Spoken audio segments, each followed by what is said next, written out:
ஸ்டாலின் வேட்புமனு ஏற்கப்பட்டது. சேப்பாக்கத்தில் உதயநிதி மற்றும் பெரம்பூர் தொகுதியில் தாவேக தலைவர் விஜயின் வேட்புமனு ஏற்கப்பட்டது. சொத்து விவரங்களை மறைத்ததாக கூறி வில்லிவாக்கம் தொகுதியில் போட்டியிடும் தாவேக வேட்பாளர் ஆதவ் அர்ஜுனாவின் வேட்புமனு நிறுத்தி வைக்கப்பட்டது. அதிகாரிகள் அனைத்தையும் பரிசீலித்து வேட்புமனுவை ஏற்றுக்கொண்டனர். ஈரோடு கோபிச்செட்டிப்பாளையம் தொகுதிகள் போட்டியிடும் தாவேக வேட்பாளர் செங்கோட்டையனின் வேட்புமனு நிறுத்தி வைக்கப்பட்டிருந்தது. செங்கோட்டையன் தரப்பு விளக்கத்தை ஏற்று அவரின் மனுவை ஏற்பதாக தேர்தல் அதிகாரிகள் அறிவித்தனர்.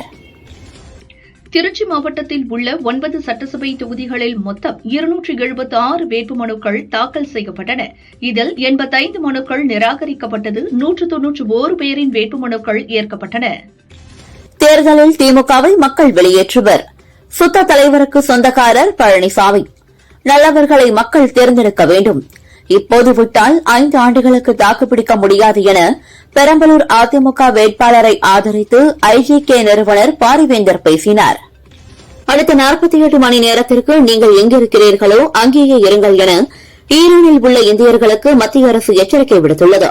மக்கள் வீடுகளுக்குள் இருக்க வேண்டும். மின்சாரம், ராணுவ தளங்கள் மற்றும் பலமாடி கட்டிடங்களின் மேல் தளத்தை தவிர்க்க அறிவுறுத்தியுள்ளது. 7வது முறையாக திமுக ஆட்சி அமைய உரிமையோடு வாக்கு கேட்கிறேன். நான் உங்கள் ஊர் மருமகன், சீர்காழி மாப்பிள்ளை. பல்வேறு மக்கள் நலத்திட்டங்களை நிறைவேற்றிய துணிவோடு உங்களிடம் வாக்கு கேட்கிறேன் என மயிலாடுதுறை பிரச்சாரத்தில் முதல்வர் ஸ்டாலின் நிகழ்ச்சியுடன் பேசினார். இரட்டை இலைக்கு மீண்டும் வாக்கு கேட்பது மகிழ்ச்சி அளிக்கிறது. எங்களை மீண்டும் ஒன்றிணைத்தது பாஜக தான் என அமமுக பொதுச் செயலாளர் TTV தினகரன் தெரிவித்தார். தேமுதிக என்ற கட்சியை வெண்டிலேட்டர் பொருத்தி காப்பாற்றியது அதிமுக தான். சட்டசபைகள் அதிமுக பெரும்பான்மையை நிரூபித்ததும் சட்டையை கிழித்துக் கொண்டு சுழற்றியவர் ஸ்டாலின் என பழனிசாமி விமர்சித்தார். மதச்சார்பற்ற முற்போக்கு கூட்டணி அமோக வெற்றி பெற்று அண்ணன் ஸ்டாலின் 2வது முறையாக முதல்வராக பதவியேற்பது உறுதி என கடலூர் பிரச்சாரத்தில் தேமுதிக பொதுச் செயலாளர் பிரேமலதா சூளுரைத்தார். திருச்செந்தூர் தொகுதியில் போட்டியிடும் அமைச்சர் அனிதா ராதாகிருஷ்ணன் நகராட்சி பகுதியில் வாக்கு சேகரிக்க சென்றார். அப்போது அப்பகுதி இளைஞர்கள் அமைச்சரின் வாகனத்தை மறித்ததால் உடனே சுதாரித்துக் கொண்டு பிரச்சார வாகனத்தை நிறுத்தாமல் வேகமாக அங்கிருந்து கிளம்பிச் சென்றார். புதுச்சேரியில் தேர்தல் முடியும் வரை 144 தடை உத்தரவு அமல்படுத்தப்பட்டுள்ளது. இன்று முதல் புதுச்சேரி எல்லையில் இருந்து 5 கிலோமீட்டர் சுற்றளவில் உள்ள தமிழக டாஸ்மாக் கடைகளுக்கும் விடுமுறை அளிக்க உத்தரவிடப்பட்டுள்ளது என அம்மாநில தேர்தல் அதிகாரி குலோத்துங்கன் தெரிவித்தார். மக்கள் நீதி மய்யம் கட்சி சார்பில் விருப்பமனு அளித்த 60 பேரும் தாங்கள் செலுத்திய 50,000 ரூபாய் கட்டணத்தை 16ஆம் தேதிக்குள் நேரில் வந்து திரும்ப பெற்றுக் கொள்ளலாம் என கட்சி தலைமை அறிவித்துள்ளது. தமிழகத்தில் காங்கிரஸ் கட்சி சார்பில் பிரச்சாரம் செய்யவுள்ள நட்சத்திர பேச்சாளர்கள் 40 பேரின் பெயர்கள் அடங்கிய பட்டியலுக்கு தேர்தல் கமிஷன் ஒப்புதல் அளித்துள்ளது. இதில் ராகுல், பிரியங்கா, கார்கே உள்ளிட்ட பெயர் இடம்பெற்றுள்ளது. ஒரு மாநிலத்தின் முதல்வராக இருக்கும் மம்தா ராகுல் மற்றும் ஸ்டாலின் பற்றி பேசியிருப்பது பொறுப்பற்ற செயல். அரசியல் காழ்ப்புணர்ச்சி காரணமாக ஆத்திரத்தில் நிதானம் இழந்து ஆதாரமற்ற குற்றச்சாட்டு கூறியதை கண்டிக்கிறேன் என செல்வப்பெருந்தகை தெரிவித்துள்ளார். விசில் அடிப்பவர்களை தியேட்டருக்கு அனுப்புங்கள், அங்குதான் விசில் அடிக்க முடியும். சட்டசபையில் விசில் அடிக்க முடியாது என விசிக தலைவர் திருமாவளவன் விஜயை விமர்சித்துள்ளார். எடப்பாடி பழனிசாமி எந்த வகையிலும் முதல்வர் பதவிக்கு தகுதியானவர் இல்லை என அவரின் பேச்சின் மூலமே தெரிகிறது என முதல்வர் ஸ்டாலின் விமர்சித்தார். அதிமுகவையும் பழனிசாமியையும் பாஜக குத்தகைக்கு எடுத்துள்ளது என்றார். மணிப்பூர் வன்முறை சம்பவ வழக்கு NIA-விடம் ஒப்படைக்கப்படுகிறது. பொதுமக்கள் தொடர்ந்து அமைதியாக இருக்க வேண்டும் என அம்மாநில முதல்வர் ஒய்.கே. சிங் கூறியுள்ளார். தமிழகத்தில் எடப்பாடி உட்பட 234 தொகுதிகளிலும் தாவேகாவினரின் வேட்புமனு ஏற்கப்பட்டுள்ளது என அக்கட்சியின் நிர்வாகி நிர்மல்குமார் கூறியுள்ளார். எடப்பாடி தொகுதியில் தாவேகா வேட்பாளரின் வேட்புமனு ஏற்கப்பட்டது. தவறான தகவல்களை யாரும் நம்ப வேண்டாம் என்றார். பணிமூப்பு அடிப்படையில் அதிகார வரம்பிற்கு உட்பட்ட நேரடி அதிகாரிகள் பிறப்பிக்கும் உத்தரவுகளை மட்டுமே பின்பற்ற வேண்டும். பிற அதிகாரிகள் பிறப்பிக்கும் உத்தரவுகளை யாரும் பின்பற்றக்கூடாது என தமிழக டிஜிபி சந்தீப் ராய் ரத்தோர் உத்தரவிட்டுள்ளார். மக்களின் ஆதரவோடு பழனிசாமியின் ஆணவத்திற்கு கிடைக்கும் விலையாக திமுக கூட்டணி மகத்தான வெற்றியை பெறும் என கடலூர் பிரச்சாரத்தில் தேமுதிக பொதுச் செயலாளர் பிரேமலதா பேசினார். வங்கதேச கிரிக்கெட் வாரிய தலைவராக 37 வயதாகும் முன்னாள் கிரிக்கெட் வீரர் தமீம் இக்பாலை நியமித்து அந்நாட்டு அரசு உத்தரவிட்டுள்ளது. இதன் மூலம் மிகவும் இளம் வயதில் இப்பதவியில் நியமிக்கப்பட்டவர் என்ற சிறப்பை தமீம் இக்பால் பெற்றுள்ளார். தமிழக சட்டசபை தேர்தலில் என்டிஏ கூட்டணிக்கு திரிணாமுல் காங்கிரஸ் கட்சியின் தமிழக பிரிவு ஆதரவு என பரவும் தகவல்களுக்கு அக்கட்சி மறுப்பு தெரிவித்துள்ளது. கடந்த மாதமே திமுக கூட்டணிக்கு முழு ஆதரவு அளித்துவிட்டதாகவும் விளக்கம் அளித்துள்ளது. நான் சிறை செல்ல வேண்டிய சூழல் ஏற்பட்டபோது கட்சியையும் ஆட்சியையும் காப்பாற்ற வேண்டும் என யாரை பதவியில் அமர்த்தினேனோ அவர்களே 3 மாதத்தில் என்னை கட்சியிலிருந்து நீக்கிவிட்டனர் என சோழவந்தான் பிரச்சாரத்தில் சசிகலா வேதனையுடன் பேசினார். தமிழகத்தின் இறுதி வாக்காளர் பட்டியல் வெளியிடப்பட்டது. மொத்தம் 5.73 கோடி வாக்காளர்கள் உள்ளனர். ஆண் வாக்காளர்கள் 2.80 கோடி, பெண் வாக்காளர்கள் 2.93 கோடி, மூன்றாம் பாலின வாக்காளர்கள் 7,728 பேர் உள்ளதாக தேர்தல் ஆணையம் தெரிவித்துள்ளது. விஜய் வேட்புமனு ஏற்க பாமக அதிமுகவினர் கடும் எதிர்ப்பு தெரிவித்தனர். விஜய் தாக்கல் செய்த பிரமாண பத்திரம் தொடர்பாக பாமகவினர் சந்தேகத்தை கிளப்பினர். விஜய் வேட்புமனு ஏற்கப்பட்டதாக தகவல் வந்த நிலையில் நிறுத்தி வைக்கப்பட்டது. இதனால் பெரும் பரபரப்பு ஏற்பட்டது. சேலம் எடப்பாடி தொகுதி தாவேகா வேட்பாளர் அருண்குமார் மாயமாகியுள்ளார். வேட்புமனு பரிசீலனைக்கு வந்த அவர் திடீரென மாயமானார். அவரது செல்போன் சுவிட்ச் ஆஃப் செய்யப்பட்டுள்ளது. அவர் கடத்தப்பட்டதாக தாவேகாவினர் புகார் அளித்துள்ளனர். எடப்பாடி தொகுதியில் தாவேகா வேட்பாளர் அருண்குமார் மற்றும் மாற்று வேட்பாளர் நித்யா ஆகிய 2 பேரின் வேட்புமனுக்களும் முறையாக பூர்த்தி செய்யப்படாத காரணத்தால் தேர்தல் அதிகாரிகளால் தள்ளுபடி செய்யப்பட்டன. அதன்படி வரும் சட்டசபை தேர்தலில் எடப்பாடி தொகுதியில் தாவேகா சார்பில் வேட்பாளர்கள் யாரும் களத்தில் இல்லை என்பது உறுதியாகியுள்ளது. சட்டசபை தேர்தலில் நாம் தமிழர் கட்சி சார்பில் போட்டியிடும் வேட்பாளர்களின் வேட்புமனுக்கள் 234 தொகுதிகளிலும் ஏற்கப்பட்டன. தேர்தல் பிரச்சாரத்திற்கு செல்லும் விஐபிகளுக்கு விரிவான பாதுகாப்பு ஏற்பாடுகள் செய்ய வேண்டும். பதற்றமான பகுதிகள் மற்றும் மாநில எல்லைகளில் கண்காணிப்பை தீவிரப்படுத்த வேண்டும் என காவல் அதிகாரிகளுக்கு டிஜிபி சந்தீப் ராய் ரத்தோர் உத்தரவு பிறப்பித்துள்ளார். எடப்பாடி பழனிசாமி கண்டென்ட் இல்லாமல் தினமும் கண்டதையும் பேசி வருகிறார். தோல்வி பயத்தில் அவரின் தரம் மிகவும் கீழே சென்று கொண்டிருக்கிறது என முதல்வர் ஸ்டாலின் விமர்சித்துள்ளார். தமிழக சட்டசபை தேர்தலில் அதிமுகவிற்கு மம்தா உத்தரவிற்கு இணங்க அகில இந்திய திரிணாமுல் காங்கிரஸ் கட்சி ஆதரவு தெரிவிப்பதாக மாநில பொதுச் செயலாளர் ஹக்கீம் தெரிவித்துள்ளார். பிரதமர் மோடி தலைமையிலான மத்திய அரசு 11,000 இளைஞர்களை பயங்கரவாதத்திலிருந்து இயல்பு வாழ்க்கைக்கு கொண்டு வந்துள்ளது என மத்திய அமைச்சர் அமித்ஷா கூறியுள்ளார். பாகிஸ்தான் மீண்டும் வாலாட்டுகிறது. மேற்கு வங்கம் மீது அவர்கள் கண் வைத்தால் பாகிஸ்தான் பல துண்டுகளாக உடைக்கப்படும் என ராணுவ அமைச்சர் ராஜ்நாத் சிங் எச்சரிக்கை விடுத்துள்ளார். புதுச்சேரி, அஸ்ஸாம் மற்றும் கேரளாவில் ஏப்ரல் 9ஆம் தேதி சட்டசபை தேர்தல் நடக்கிறது. இதற்கான தேர்தல் பிரச்சாரம் இன்று மாலையுடன் ஓய்ந்தது. விஜய் பங்கேற்கும் தூத்துக்குடி பொதுக்கூட்டத்திற்கு போலீசார் 51 விதிமுறைகள் விதித்துள்ளனர் என செங்கோட்டையன் தெரிவித்தார். மற்ற கட்சிகளை விட தாவேகா கூட்டங்களுக்கு கூடுதல் கட்டுப்பாடுகள் விதிக்கப்படுகின்றன. குறிப்பாக சென்னையில் தடைகள் அதிகம் உள்ளன என்றார். கேரளாவில் உள்ள வயநாடு பார்லிமெண்ட் தொகுதியில் ராகுல் போட்டியிட்ட போது அந்த தொகுதியில் அவருக்கு ஓட்டும் வீடும் இருந்ததா என காங்கிரஸ் எம்பி கார்த்திக் சீமான் பதிலடி கொடுத்துள்ளார். விஜயிடம் மேலாளராக இருந்த PT செல்வகுமார் சமீபத்தில் திமுகவில் இணைந்தார். விஜயை கடுமையாக விமர்சித்து வந்த நிலையில் அவருக்கு தேர்தலில் போட்டியிட சீட் வழங்கப்படவில்லை. இதனால் அவர் திமுகவிலிருந்து விலகினார். தமிழகத்தில் தேர்தல் தேதி அறிவிக்கப்பட்ட நாளில் இருந்து இதுவரை 462 கோடி ரூபாய் மதிப்பிலான ரொக்கம், மது, போதைப்பொருள் உள்ளிட்டவற்றை பறக்கும் படையினர் பறிமுதல் செய்துள்ளதாக தேர்தல் கமிஷன் தெரிவித்துள்ளது. 2026 தமிழக சட்டசபை தேர்தல் நடத்த 1302 கோடி ஒதுக்கீடு செய்யப்பட்டுள்ளது என தலைமை தேர்தல் அதிகாரி அர்ச்சனா பட்நாயக் தெரிவித்துள்ளார். 2021 சட்டமன்ற தேர்தல் செலவு 795 கோடி, 2024 சட்டமன்ற தேர்தல் செலவு 1009 கோடி ஆகும். அரசியல் அமைப்பின் மீது உறுதிமொழி ஏற்ற ஒரு முதல்வர் எதிர்க்கட்சி ஆளும் மாநிலத்தில் வந்து பேரம் பேசுவதற்கு வெட்கப்பட வேண்டும் என மகாராஷ்டிர முதல்வர் தேவேந்திர பட்னவிஸை முதல்வர் ஸ்டாலின் சாடியுள்ளார். திமுகவினர் வாக்கு வங்கி அரசியல்தான் செய்கின்றனர். மத்திய அரசை எதிரி கட்சியாக பார்ப்பதால் தான் தமிழகம் வளர முடியவில்லை என தமாக தலைவர் GK வாசன் குற்றம் சாட்டியுள்ளார். பாரதிய ஜனதாவோடு ரகசிய உடன்பாடு வைத்துள்ளதாக மேற்குவங்க முதல்வர் மம்தா கூறுவது அபத்தமானது மட்டுமல்ல, கடும் கண்டனத்திற்குரியது. தமிழகத்தில் நாங்கள் பாரதிய ஜனதாவிற்கு எதிராக ஒவ்வொரு நாளும் யுத்தம் நடத்தி கொண்டிருக்கிறோம் என காங்கிரஸ் MP ஜோதிமணி தெரிவித்துள்ளார். மதிமுக துணை பொதுச் செயலாளர் ஆடுதுறை முருகன் பொதுச் செயலாளர் எடப்பாடி பழனிசாமி முன்னிலையில் அதிமுகவில் இணைந்தார். தென்காசி மாவட்டம் ஆலங்குளம் தொகுதியில் போட்டியிட வேட்புமனு தாக்கல் செய்திருந்த ராக்கெட் ராஜாவின் வேட்புமனு நிராகரிக்கப்பட்டது. ராக்கெட் ராஜாவை முன்மொழிந்த நபர் ஒருவர் வாக்காளர் பட்டியல் விவரங்களை தவறாக அளித்ததால் நிராகரிக்கப்பட்டுள்ளது. தென்காசி மாவட்டம் ஆலங்குளம் தொகுதியில் ஹரிநாடார் வேட்புமனு நிராகரிக்கப்பட்டுள்ளது. சிறையில் இருந்து முகவர் மூலம் அவர் வேட்புமனு தாக்கல் செய்தது செல்லாது என தேர்தல் அலுவலர் அறிவித்துள்ளார்.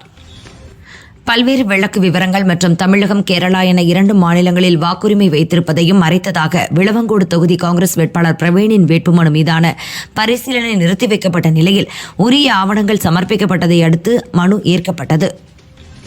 சசிகலா, ராமதாஸ் இணைந்து தேர்தலை ஒன்றாக சந்திக்கும் நிலையில் திண்டுக்கல் மற்றும் நாமக்கல்லில் இரு கட்சிகள் தரப்பிலும் தாக்கல் செய்திருந்த வேட்பாளர்களின் வேட்புமனு ஏற்கப்பட்டதால் குழப்பம் நிலவுகிறது. மத்தியில் பாரதிய ஜனதா தலைமையிலான அரசு இருக்கும் வரை தமிழகத்தில் நீட் தேர்வுக்கு விலக்கு வாங்க முடியாது. காங்கிரஸ் தலைமையிலான ஆட்சி அமைந்தால் மாநிலங்களில் விலக்கு கொடுக்கலாம் என மானாமதுரையில் காங்கிரஸ் எம்பி கார்த்திக் கூறினார். நீட் வேண்டாம் என மற்ற மாநிலங்களும் குரல் கொடுக்க வேண்டும் என்றார். எந்தவொரு காரணத்தையும் கூறாமல் எங்கள் வேட்பாளர்கள் பலரின் வேட்பு மனுக்கள் நிராகரிக்கப்பட்டுள்ளன. ஆளுங்கட்சிக்கு ஆதரவாக உள்ள சில அதிகாரிகள் மனுக்களை எடுத்தேன் கவிழ்த்தேன் என நிராகரிப்பது ஏற்புடையதல்ல என தமிழக வாழ்வுரிமை கட்சி தலைவர் வேல்முருகன் தெரிவித்துள்ளார். மதுரைக்கு எவ்வளவோ செய்ய வேண்டும் என்று ஆசைப்பட்டேன். ஆனால் நினைத்த எதையும் என்னால் செய்ய முடியவில்லை. இதற்கு மேல் அரசியலில் இருப்பவர்களால் அதிகம் வெளிப்படையாக பேச முடியாது என அமைச்சர் பழனிவேல் தியாகராஜன் கூறினார். முதல்வர் ஸ்டாலின் மற்றும் காங்கிரசுடன் பாரதிய ஜனதா ரகசிய உடன்பாடு வைத்துள்ளதாக மேற்கு வங்க முதல்வர் மம்தா குற்றம் சாட்டிய நிலையில் பாரதிய ஜனதாவுக்கு எதிராக ஒன்றுபட்டு போராட வேண்டிய இந்த நேரத்தில் மம்தா ஆதாரமற்ற குற்றச்சாட்டுகள் வைப்பது எதிர்க்கட்சிகளின் ஒற்றுமையை மட்டுமே பலவீனப்படுத்தும் என காங்கிரஸ் எம்பி மாணிக்கம் தாக்கூர் கண்டனம் தெரிவித்துள்ளார். அங்கீகரிக்கப்பட்ட கட்சிகளின் சின்னங்களில் கூட்டணி கட்சியைச் சேர்ந்த வேட்பாளர்கள் போட்டியிட தடை விதிக்க கோரிய மனுவை சென்னை ஹைகோர்ட் தள்ளுபடி செய்தது. விதிமீறல்கள் இருந்தால் தேர்தல் ஆணையம் நடவடிக்கை எடுக்கும் என தேசிய மக்கள் சக்தி கட்சியின் தலைவர் ML ரவி தொடர்ந்த வழக்கில் நீதிபதிகள் தர்மாதிகாரி மற்றும் அருள்முருகன் அமர்வு உத்தரவிட்டது. ஈரோடு கோபிசெட்டிப்பாளையம் தொகுதியில் தாவேக சார்பில் போட்டியிடும் செங்கோட்டையனின் வேட்புமனுவில் பிழை இருப்பதாக கூறி அவரது வேட்புமனு பரிசீலனை நிறுத்தி வைக்கப்பட்டுள்ளது. திமுக தேர்தல் வாக்குறுதி என்பது தங்களுக்கு இணையான $, மதிப்பு போன்றது. ஆனால் அதிமுக தேர்தல் வாக்குறுதி என்பது செல்லாத நோட்டு போன்றது என அமைச்சர் பெரிய கருப்பன் தெரிவித்தார். இல்லத்தரசிகளுக்கு வீட்டு உபயோகப் பொருட்கள் வாங்க $8000 மதிப்புள்ள கூப்பன்களை வழங்கும் இல்லத்தரசி திட்ட அறிவிப்பால் இலக்கை 200 எளிதாகியுள்ளது என ஸ்டாலின் நிகழ்ச்சியுடன் தெரிவித்துள்ளார். தொகுதி வழங்காதது எங்களுக்கு வருத்தமில்லை. தொகுதி கிடைத்தவர்கள் வெற்றிக்கு பாடுபட அறிவுறுத்தியுள்ளேன் என சரத்குமார் தெரிவித்துள்ளார். மத்திய அரசு செய்த திட்டங்களை கூறினாலே வெற்றி பெறுவோம் என்றார். விஜய் கட்சிக்கு கமாண்டிங் கண்ட்ரோல் கிடையாது என காங்கிரஸ் எம்பி கார்த்தி தெரிவித்தார். விஜய் பிரச்சாரத்திற்கு அனுமதி மறுப்பதற்கு திமுக காரணம் இல்லை என்பதை அவர் முதலில் புரிந்து கொள்ள வேண்டும் என்றார். தேனி கண்டமனூர் உஜ்ஜயினி மகாகாளியம்மன் கோயில் பங்குனி விழாவை முன்னிட்டு 500க்கும் மேற்பட்ட பெண்கள் பால் குடங்களை சுமந்து வந்து நேர்த்திக்கடன் செலுத்தினர்.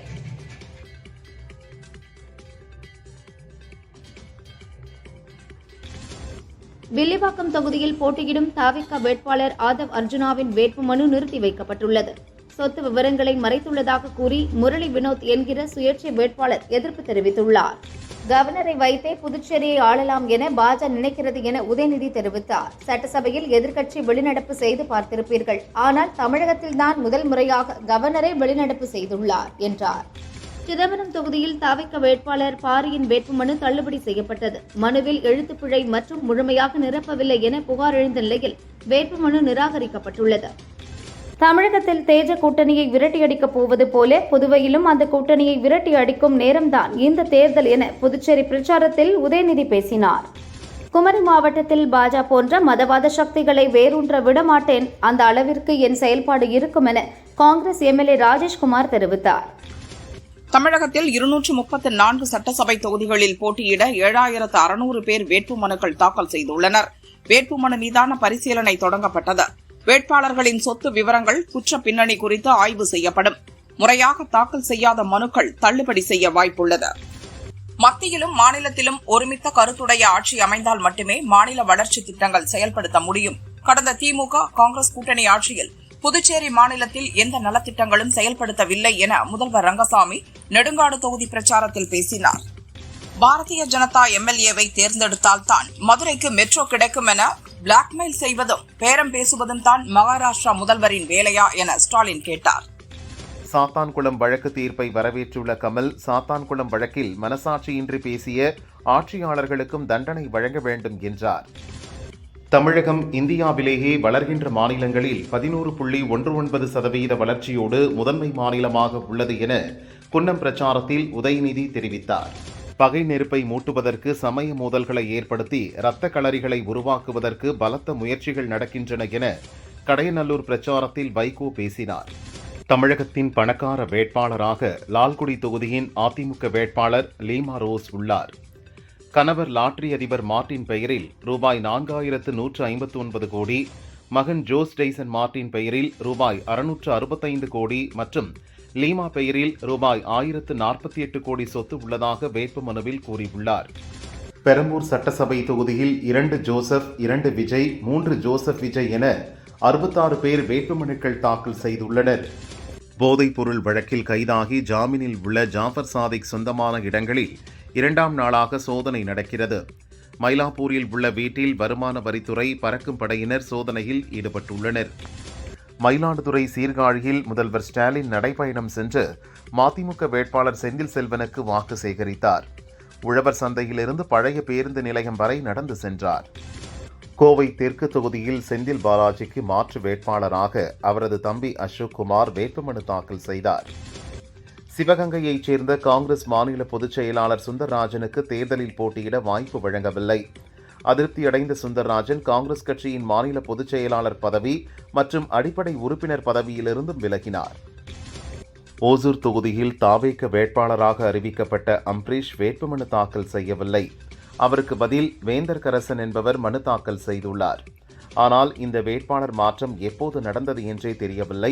அது விஜய்க்கு தெரியுமா என்பதும் தெரியவில்லை. பாரதிய ஜனதாவின் தில்லுமுள்ள அரசியலை நம்பி முதல்வர் நாற்காலிக்காக தன் கொள்கைகளை பழனிசாமி அடகு வைத்துள்ளார் என மார்க்சிஸ்ட் கம்யூனிஸ்ட் கட்சி மாநில செயலர் சண்முகம் தெரிவித்தார்.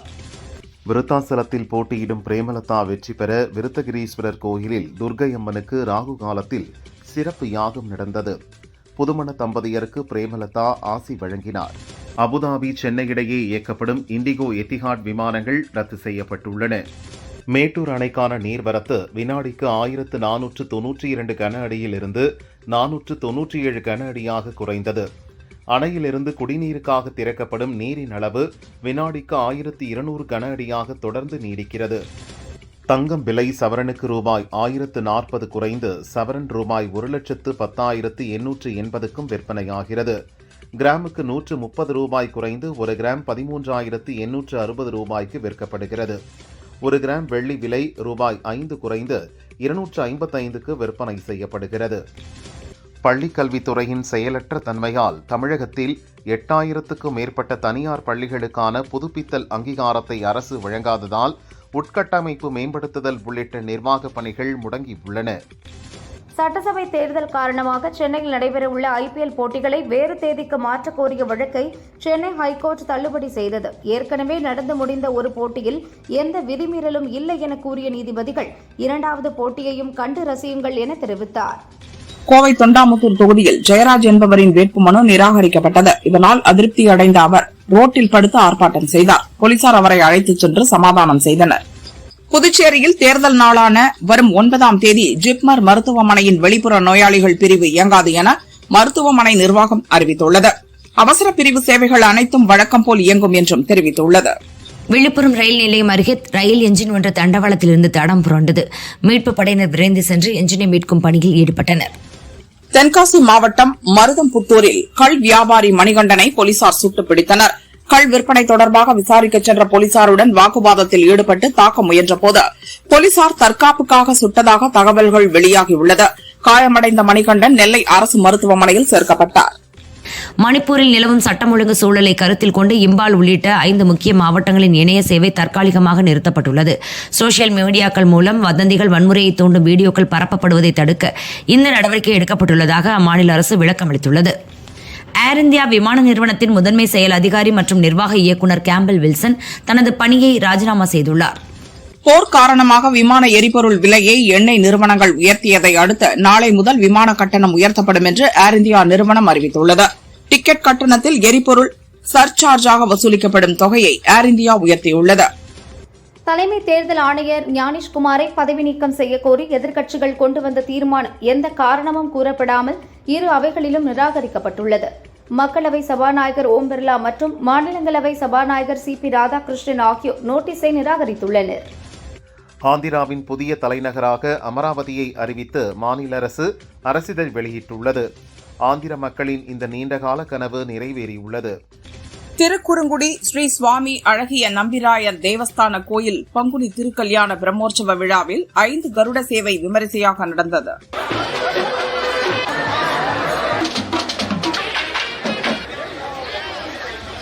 உத்திரமேரூர் துர்க்கையம்மன் மூலவர் மீது சூரிய ஒளி கதிர்கள் விழுந்த அரிய நிகழ்வை பக்தர்கள் பக்தி பரவசத்துடன் பார்த்து தரிசனம் செய்தனர். திருப்பதி மாவட்டம் காளஹஸ்தியில் 7 கங்கை அம்மன்களில் ஒருவராக கருதப்படும் முத்தியாளியம்மன் கோவில் 3 நாள் உற்சவம் இன்று துவங்கியது. பாரம்பரிய முறைகளில் சிறப்பு பூஜைகள் நடைபெற்றன. அமெரிக்காவுடன் உடன்பாட்டிற்கு வரவில்லை என்றால் ஈரானை ஒரே இரவில் அழிக்க முடியும். அது இன்று இரவாக கூட இருக்கலாம் என அமெரிக்க அதிபர் எச்சரித்துள்ளார். மத்திய கிழக்கு போர் பதற்றத்தால் ஏற்பட்டுள்ள எரிபொருள் தட்டுப்பாட்டை சமாளிக்க பகுதியளவு பொது முடக்கத்தை பாகிஸ்தான் அறிவித்துள்ளது. இன்று முதல் கடைகள், வணிக வளாகங்கள் இரவு 8 மணியுடன் மூட வேண்டும். உணவகங்கள், திருமண அரங்குகள் 10 மணிக்கு மேல் செயல்பட தடை விதிக்கப்பட்டுள்ளது. ஈரான் மக்கள் அடுத்து வரும் 12 மணி நேரத்திற்கு ரயில்களையும் ரயில் பாதைகளையும் பயன்படுத்துவதை தவிர்க்குமாறு இஸ்ரேல் படைகள் எச்சரித்துள்ளன. இஸ்ரேல் தாக்குதலில் ஈரானின் புதிய உச்ச தலைவர் முஜ்தபா கமேனி படுகாயமடைந்து கோமா நிலையில் இருப்பதாகவும் போர் தொடர்பான முக்கிய முடிவுகளை அவர் எடுக்கவில்லை என்றும் தகவல் வெளியாகியுள்ளது. ஈரானில் உள்ள முக்கிய தீவான கார்க் தீவை அமெரிக்கா, இஸ்ரேல் இணைந்து மீண்டும் தாக்கியது. ராணுவ தளம், ரேடார் நிலையம், கப்பல் நிறுத்தும் தளம் உள்ளிட்டவற்றை குறிவைத்து நடத்திய தாக்குதலால் கார்க் தீவு புகை மண்டலமாக காட்சியளிக்கிறது. துருக்கியின் இஸ்தான்புல் நகரில் உள்ள இஸ்ரேல் தூதரக கட்டிடம் அருகே இன்று பயங்கர துப்பாக்கிச்சூடு நடத்தப்பட்டது. துப்பாக்கிச்சூட்டில் 3 பேர் இறந்தனர், 2 காவல்துறை அதிகாரிகள் காயமடைந்தனர். தாக்குதல் நடந்த நேரத்தில் அங்கு ஊழியர்கள் யாரும் இல்லை என உறுதி செய்யப்பட்டுள்ளது.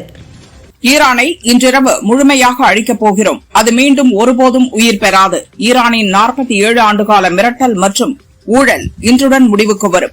வரலாற்றில் இன்றிரவு மிக முக்கியமானது என அமெரிக்க அதிபர் டிரம்ப் ஈரானுக்கு இறுதி எச்சரிக்கை விடுத்துள்ளார். சினிமாவை விட்டு த்ரிஷா விலகுவதாக தகவல் வந்த நிலையில் இன்ஸ்டாவில் அவர் வெளியிட்ட பதிவில், கேள்விப்பட்டவரை நான் சினிமாவை விட்டு விலகிவிட்டேனா?